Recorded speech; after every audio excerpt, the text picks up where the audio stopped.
the United Stand. I'm Prasham Kothari, and I've got Sid with me, of course, from the United Stand. Amog is joining us today from the Corner Flag. He has his own podcast. He's a script writer, and most of all, he's a United fan. And apparently, he's funny as well, is what I've heard. Apparently, I can neither confirm nor deny that piece of information. I have been told. I'm yet to see any evidence of the same, but sometimes when I say things, small percentage of the time, two people laugh. So then that helps my ego. Today he's got his audience of 2 and Sid and me. So most I've ever had. They're already laughing. So good. We're going to talk about Manchester United, of course, and the season's just about to start. Do you think Rafael Varane is coming after Jadon Sancho, or is that too much to ask from our board?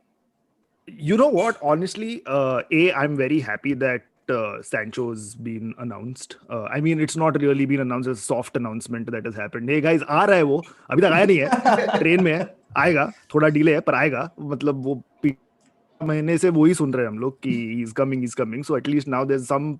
It's like incremental progress, which is very frustrating, but also now that it's there, it's done. It's also exciting. I think we got a great price for him. I just feel like, and this has been widely reported as well, I just feel like we do need to sell a few players before we can make more signings, and Rafael Varane is not going to be a cheap buy, even though 50 million for him is quite nice. I think we need to sell people before we can make that happen. But apparently there has been some sort of cash reserve that we have. Matlab Ed Woodward FD tudwa raha hai, basically. Is what is happening. He has kept PPF बनाया था उसने 2 साल पहले. वो अभी is like fuck the maturity. I'm going to take it out right now. But all well and good. I would love for Rafael Varane to come in. But I'm going to be very cautiously optimistic about it. Right. And Sancho's transfer has been like winter in Game of Thrones. It's always coming, but like when it does, it's quite disappointing. Let's hope it's not that. Yeah. Let's hope, yeah. Sid, I want to ask you this, how much do you, and Amog, I'm going to ask you this as well. How much do you think the fan protests have actually making the board a little more proactive than we've seen in the past? And has that really played a role, or is it just, them growing a conscience? Of course, I think the fan protests were the thing to drive the board to actually do some proper work this summer, because I think all of us remember what happened last summer. We signed Van de Beek, then we signed the left back, and then we signed Cavani, who was a free agent, and that too on the last day of the window. So we know that the summer didn't go as we all thought it would. We spent the whole summer, negotiating a 40 million difference between Dortmund's 120 million valuation, and we wanted to give only 80 million. Of course, we gave 80 million now, but I think once Dortmund set those deadlines, I think we should have just stopped and gone in for other players like Jack Grealish, who looks like he's on his way to Man City now.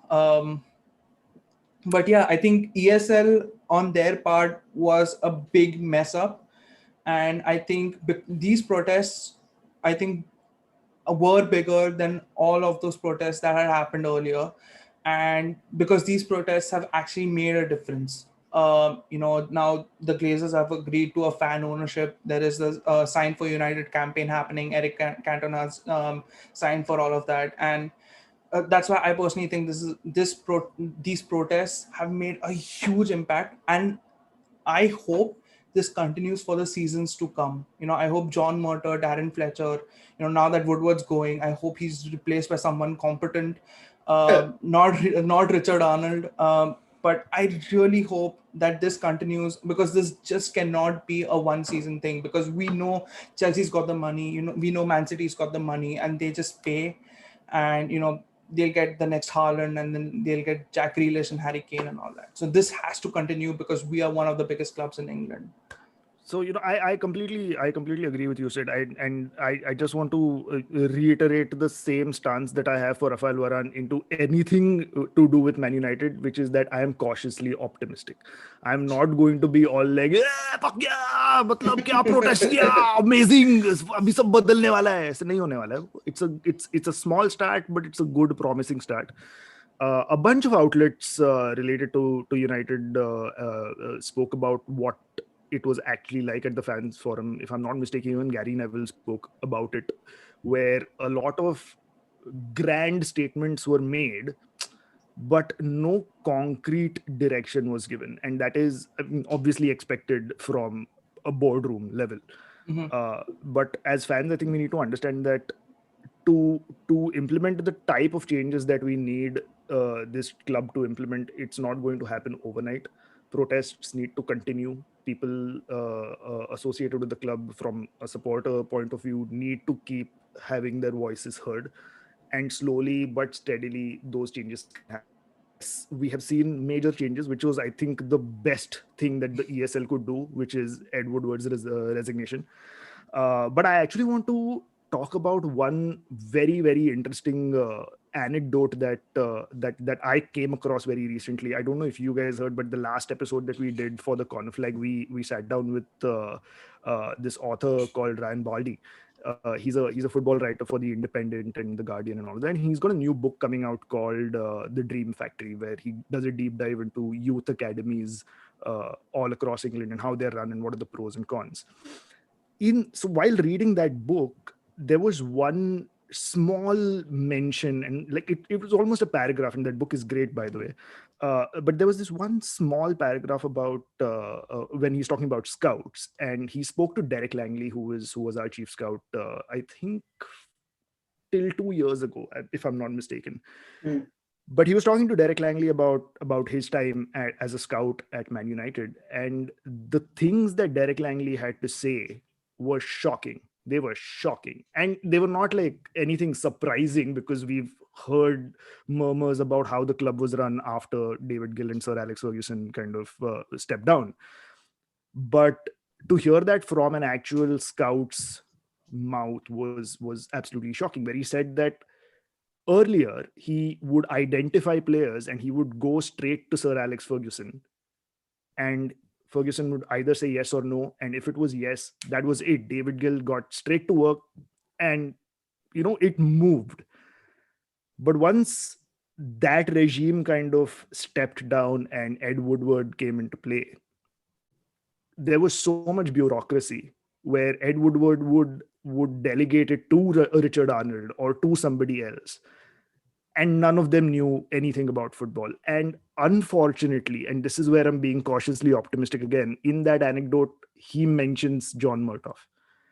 Now, that was a bit of a red flag to me, where he said Ed Woodward would delegate to John Murtough and Richard Arnold, both good guys, but who know absolutely nothing about football. And just to hear John Murtaugh's name and know nothing about football again just gives me PTSD from Ed Woodward times. So I don't know. But yeah, like I just hope that the protests continue and the small positive changes that we're seeing kind of continue. This is something that when John Murtough was announced that as sort of whatever role he is in at United, I'd said that he's hand in glove with David Gill, and it had gotten auto-corrected to Gand in glove, which seems appropriate. Yeah. Which seems appropriate. But yeah, you're completely right. This is what I've also read a lot, that, they both sort of were friends from like university or whatever it was, and things like that. But what is frustrating is, and I was having this conversation with a Man City fan, and they're like, oh, you all signed Sancho, you must be happy. And then I was just like, for us, signing Sancho is like buying a Mercedes after 2 years. Y'all are going to buy Grealish and Harry Kane in the same season. It's like getting a Lamborghini without working a day. So do you think if Grealish and Sancho go to Man City, we should just sort of stop playing the Premier League for 38 games? And Grealish and Kane, sorry, I'm saying Sancho. Grealish and Kane. Should we just stop playing? Okay, firstly, I'm a little disappointed that you spoke to a Man City fan. We are not supposed to have those relationships. To shun them. Amog, Sid's brother is a Man City fan. Hey, I really do not want to go down that path right now. Sid, I'm sorry. You're just going to have to tell him he's adopted. No. This is what happened. He started off supporting Chelsea, then he went to Arsenal, and then he went to Man City. So you don't want a plastic among Manchester United. So like, yeah, fair. No, but fair. Still, do tell your brother that he's adopted.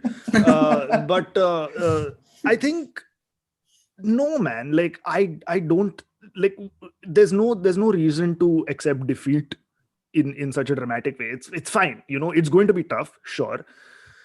But the beauty of a David versus Goliath situation is that David beats Goliath, and that optimism is something that I would rather live by, because I would rather beat a Man City on steroids than a Man City from, whatever, 12 years ago. It was like barely in the Premier League fighting for survival. Matlab, theek hai yaar, like, okay na. At that point, a Manchester derby was nothing. It was, okay. We used to call them the noisy neighbors. Now apparently we are the noisy neighbors, but I feel like there's some serious competition now. I think we are going neck to neck, and the fact that they have the power to, and they are probably going to attract the best players in the world, just gives us an opportunity to step up our game. And if we can't match them in the transfer window, I still feel like the squad that we have is capable. I feel like the squad that we have is capable of causing an upset, and Solskjaer has proved it in the past. So I'm not too worried. And honestly, having seen Kane at the Euros, I'm not worried at all. Very optimistic. But the real Yeah. question, Amog, is that can David beat Goliath over 38 game season? But we'll find out, I guess, if Kane and Grealish go there. I'm telling you, in the two, we have to face off against them twice in the league. Right. So the 36 games, I think we will be good at. Those two games also, we'll be able to put up a fight. Now, I don't think they in the next season will have what it takes to go through all the other 36 games, because the pressure is going to be so intense. And because I'm a United fan, I'm contractually obligated to say that they will fuck up somewhere. Somewhere in me, I feel like they will still fuck up. So maybe what Pep will do is bench Kane and play a false nine and Walker or something. Exactly. I think the key to defeating Man City is telling Pep Guardiola that every match he's playing is a Champions League final. Then he will overtinker and he will play Ederson on the right wing and Fernandinho in goal and Kane on the left. Kuch to kaisa karega wo, and then it will all go to shit. That is the best way to do it. Right. And Sid, we've already spoken about City, but like obviously there are talks about Erling Haaland and that bid has been rejected and Dortmund wants to hold on to him, etc., etc. But Chelsea already have a decent team. So do you see a three-way or a four-way battle for the title even? Because obviously Liverpool are not going to be as shit as they were. Maybe they will be, but I mean, logic would suggest they won't. So a four-way battle for the title? I mean, look, I think it's going to be a five-way. We're missing out on Arsenal of all teams. No, for nothing. Sorry, not all for nothing. All or nothing. all. I think all for nothing is a more which by the way has started off with a very, very, very good start, huh? A 2-1 defeat to Hibernation. Yes, brilliant. Nice. But yeah, I think if we get all our targets, Sancho, Varane, of course we've got Sancho, and then we get Trippier or someone. Yes, we will be in contention. Liverpool are looking to strengthen, so I agree with you. It's going to be a four-way race. It's going to be Liverpool, Chelsea, Man City, and us. Which I'm actually excited to see. I expected this kind of race last season because we were looking at all these players. Liverpool looked very strong after their title win. Man City, of course, they have two squads within that 26-man team, and Chelsea signed Werner and Havertz. Werner, who actually came off with a very good season with RB Leipzig, and then shat in the Premier League with Chelsea's number 9 curse and all that. But I'm expecting that kind of high octane season this season because again the fixtures are not crammed up and all. They don't have to finish a 9-month season in 6 months, and then they don't have to play 3 weeks a game for like 4 months or something. So yes, I think this is going to be a four-way race. Mm-hmm. And Amog, the real question is if you've already signed Sancho. I keep saying if because it's not yet sunk in. Yeah. When Sancho is officially announced playing the piano, hopefully not. And of course Varane, and let's say we sign Trippier or whoever it is, and the first game of the season against Leeds, we're all excited, and then McFred line up. How many pieces of hair will you tear out? Honestly, I don't see why McFred is so hated. I fucking love to see McTominay and Fred in that midfield. They're so cute when they play together. And the thing is, they'll make mistakes and all, but again, I'm an eternal optimist. So having seen McTominay and Fred when they started out, and now seeing the improved McTominay and Fred under Ole, I'm like, matlab ye अच्छे players hai. It's not the end of the world. I feel what needs to happen is McTominay needs to focus a little bit more on the defensive side of his game, which I hope he has now, because at the Euros with Scotland, he was primarily playing as a third centre half. So I'm hoping that experience kind of gives him a little more insight into how to be more of a defensive minded midfielder. And I feel Fred needs to just make sure that his through passes work. He tries a lot. You have to give him that. वो बहुत try करता है. मतलब A for effort. But now I think next season the idea is to make it successful. If that happens, I think McFred is a solid partnership for the time being. It's not something that we can continuously rely on if we want to be title challengers. But for the time being, I think it's a solid partnership. Abhi, now after that, if you're going to get Kamavinga, or if you're going to get any of the other names that are linked with us, we'll see a change in formation. Again, Kamavinga is a generational talent apparently, but he's still 19, 20. You can't really expect somebody that young to honestly fit into that role and just be a superstar from the get-go. There has to be a blooding in period. So yeah, for example, the other name that has been linked for a little while, at least, was Declan Rice. Apparently, West Ham was asking 80 million or something for Declan Rice, which again is laughable if we've signed Sancho for 73. I mean, he had a great Euros, a good player, but he's not anywhere close to 80 million. So let's see. For the time being, I think it's nice. Although I would love to see Declan Rice and Rafael Varane join United at the same time, because as a Maharashtrian, Varane Bhat is amazing. Fair point, but is the main problem with McFred that Pogba and Bruno can't play together though? No, yaar. I don't think I don't think it's McFred. I think it's also Pogba is very moody.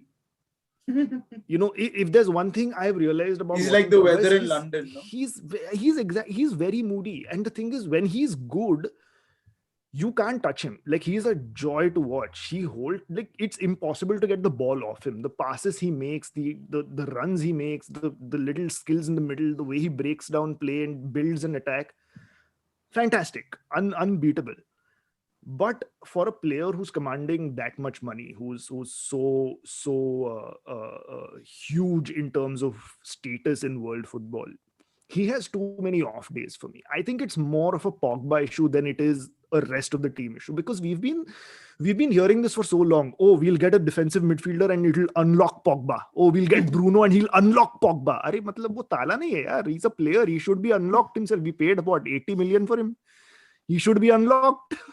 if I pay 80 million, if I pay fucking whatever 1 lakh for a phone, for an iPhone, and I can't unlock it, it's a fucking waste of time and money. It should be unlocked. So I think it's more of a Pogba issue. It has nothing to do with McFred. Yes, a solid defensive midfielder or a defensive midfielder partnership does give Pogba that room. Apparently, people are saying, oh, he's not expressing himself because he has defensive duties. I've never seen him commit any defensive duties.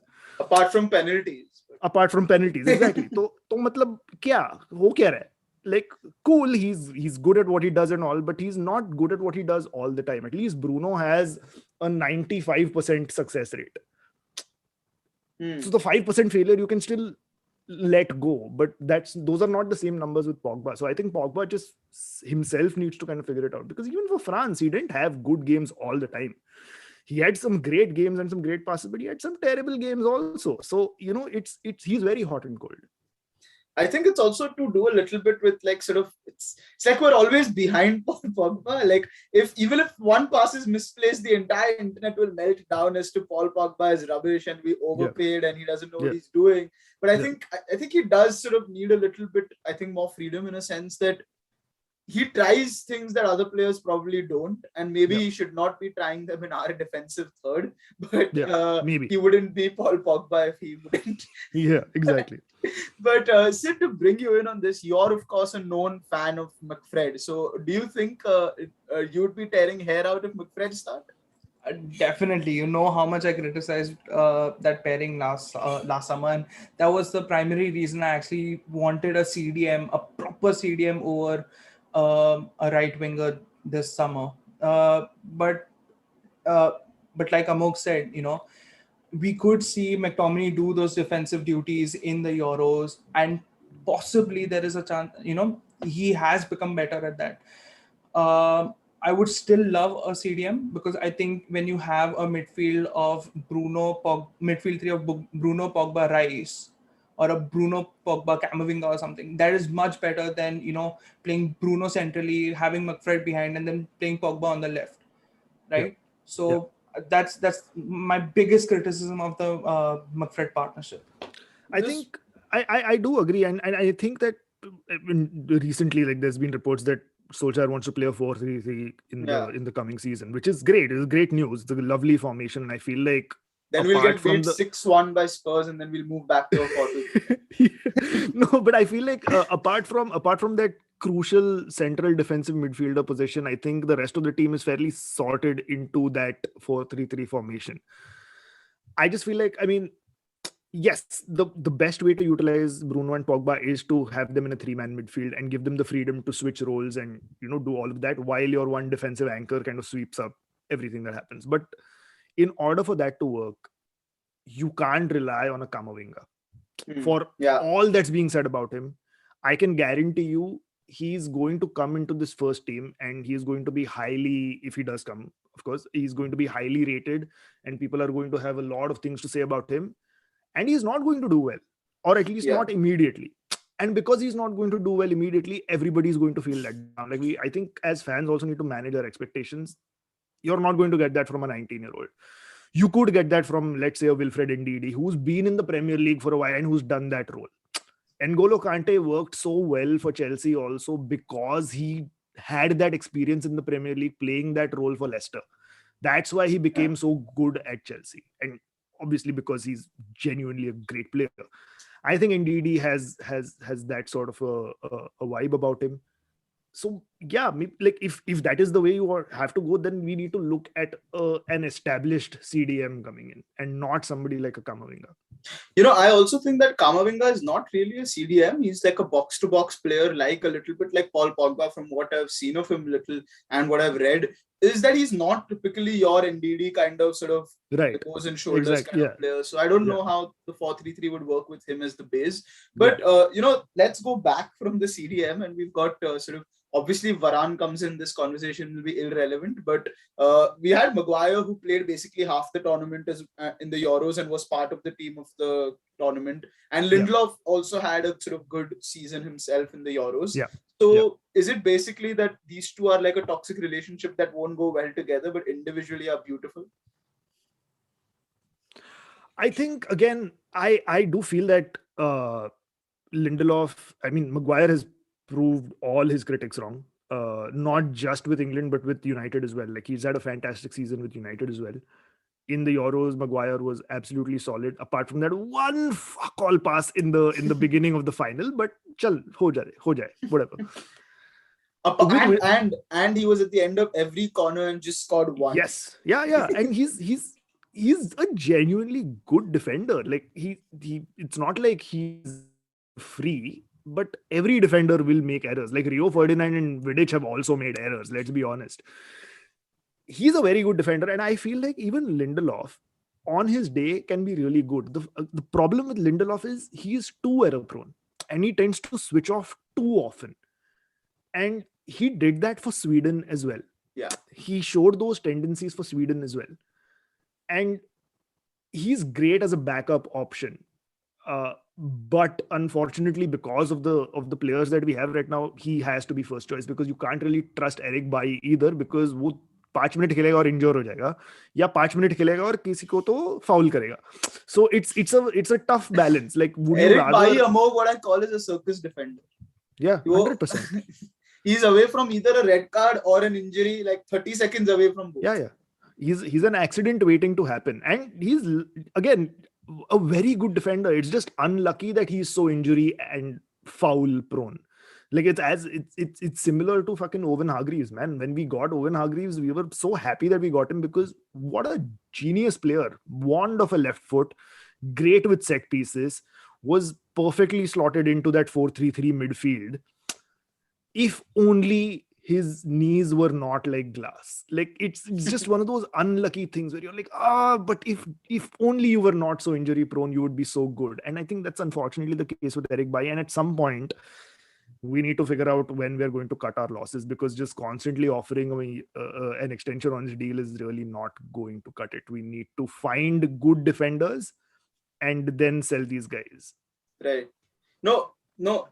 Let's go back again. Now we've gone from CDM to defense to let's go to the keeper. Tom Heaton's of course going to be first choice after he's clearly said he's come here for that. So who's going to be second choice, David De Gea or Dean Henderson?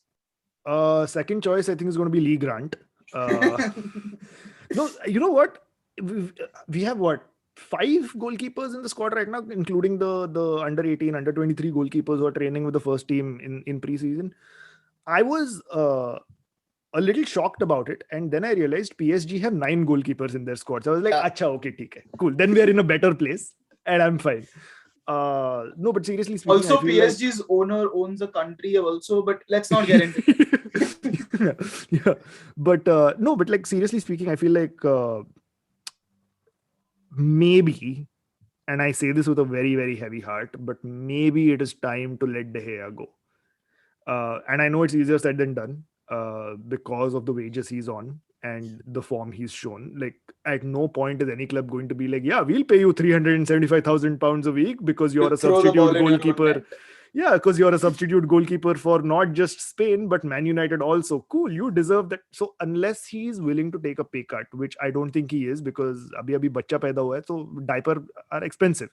So it's not like he's going to want and £180,000 a week, of course, doesn't buy you diapers. Yeah. But unfortunately, I feel like and having loved De Gea's time at United because of the number of times he got us out of bad situations single-handedly or double-handedly, depending on how he made the save, or with his feet. I feel like it is now time to let him go, because I think he's served the club really, really well. He served the club with dignity.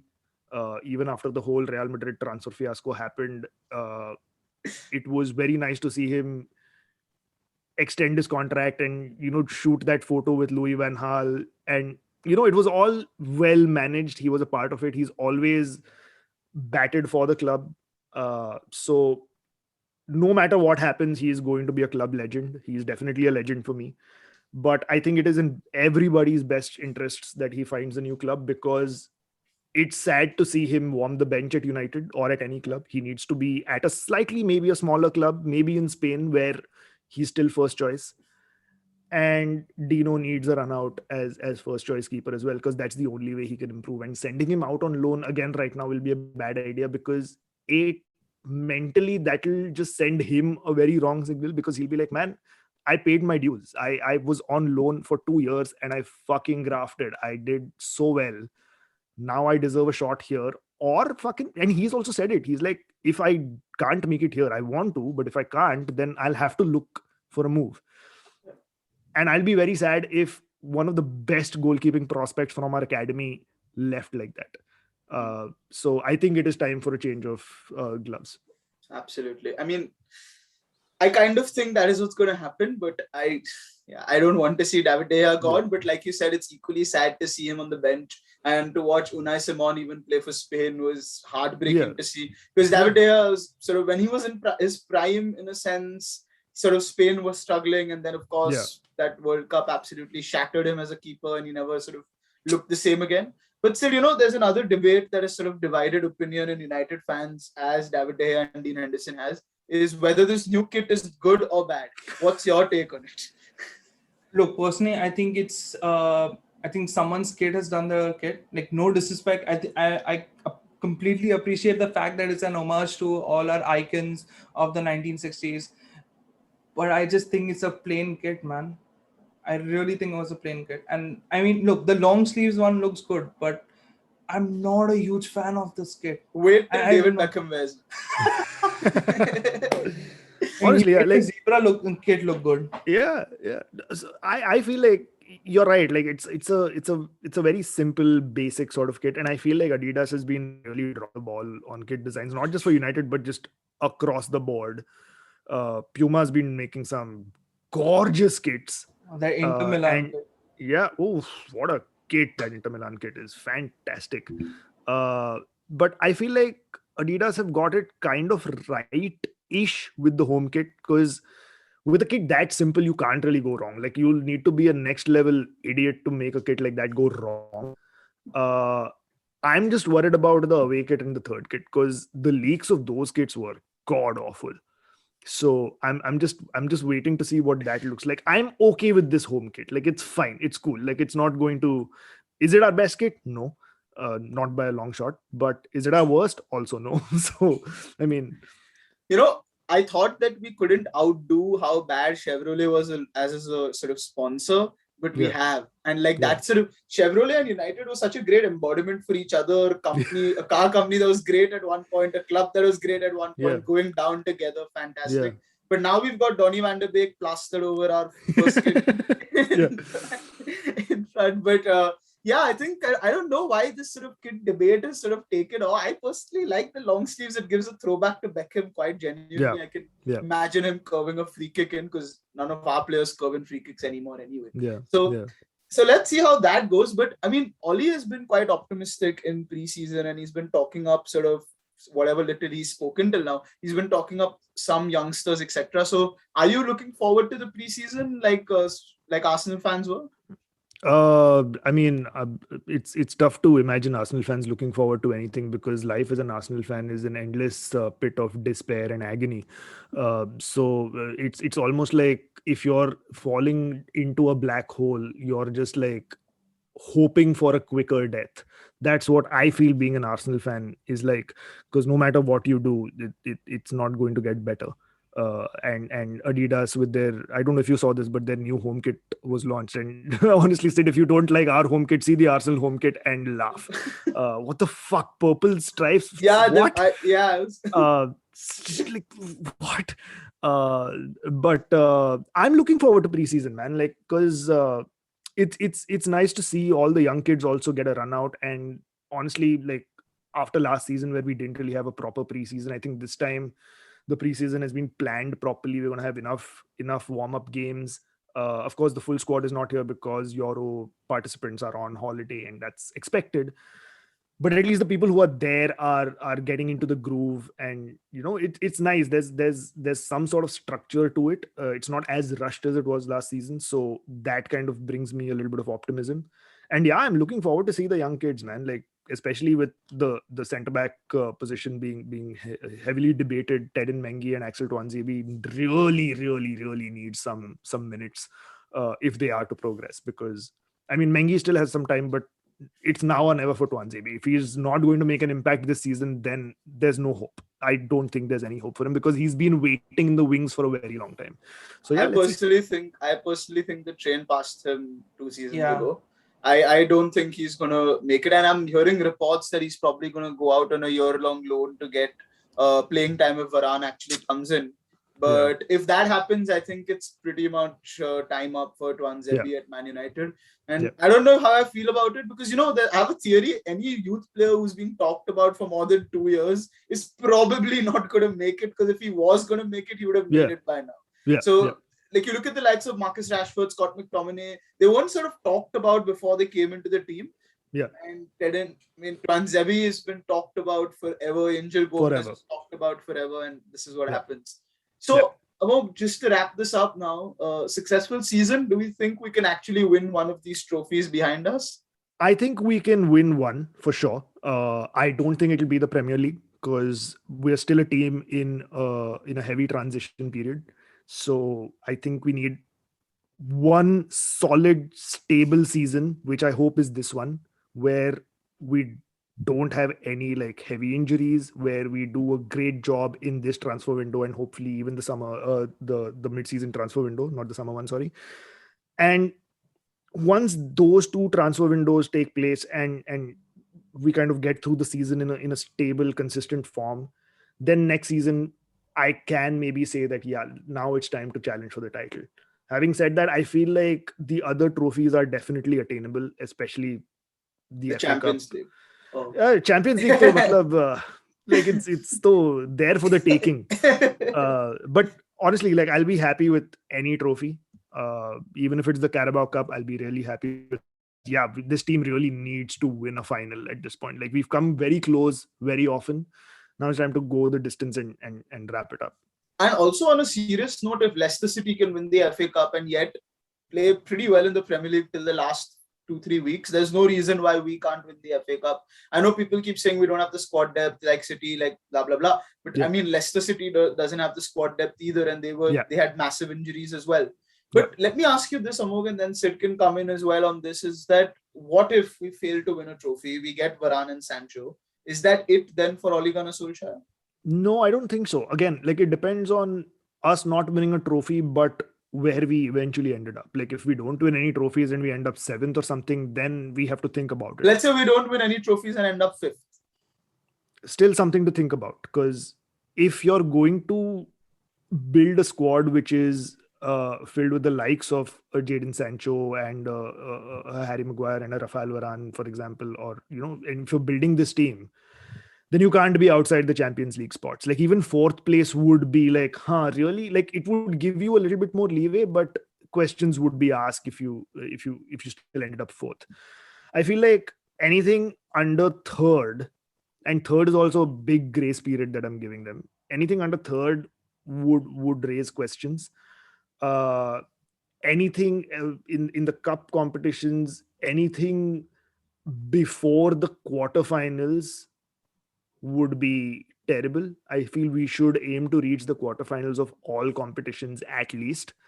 If we reach the semis of all competitions, nothing like it. Ideally, we should be reaching the finals and winning them. But yeah, like it entirely depends on how the transfer windows goes and how the season as a whole has panned out. Absolutely. Sid, what do you think? Because I personally think that if we don't get a Champions League, even if we get 4th and we don't get a trophy with the squad we have, I don't think Oli has any excuses left anymore. In terms of leadership, if you have the like Edinson Cavani, Paul Pogba, Bruno Fernandes, I don't think you have any excuses. So what's your opinion, sir? Look, again, a huge chunk of it depends on the players Oli gets this window. If he gets all his players, I agree with Amog, lower than 3rd place. And if you don't get into the later stages of the Champions League, and if you don't get into at least the semi-final of all our domestic cups, I think that will 100% raise some questions. We have to aim for one final at least, 100%, because we got to a final last year. We got to Europa League to the Europa League final last year, and now I think we have a much better squad. With Sancho coming in and hopefully Varane coming in, we will have a much better squad than we had last summer. Saying that, I mean, even if he gets 4th, I think I won't consider it as progress. Under Oli, everything's about progress. From where we were last season to where we are this season. If we come 4th and we close the gap to the top spot, okay, let's say City get what, 85 points, and we come close, we get what, 70-80 points. That's not gonna happen, but okay. I know that's not gonna happen, but it reflects something, right? A lot of factors come in, but anything less than 3rd, anything less than the latter stages of the Champions League, anything less than the semi-finals of the domestic cup, I won't see this season as a successful season. Right. One can only hope to not draw Istanbul Başakşehir and have the defense go to sleep. Yeah. I mean, of course, PSG, Leipzig, who cares? Istanbul, no. But thank you, Abok, for coming on. We'll see. Thank you for having me, man.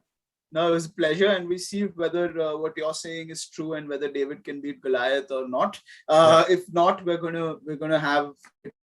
Thank you so much for coming onto the channel, guys. My pleasure. Check out the corner flag. The links are in the description below. Subscribe to our channel if you're new here. Like the video, subscribe, share, do all of that. Show us some love, please. We really need it. And thanks for watching.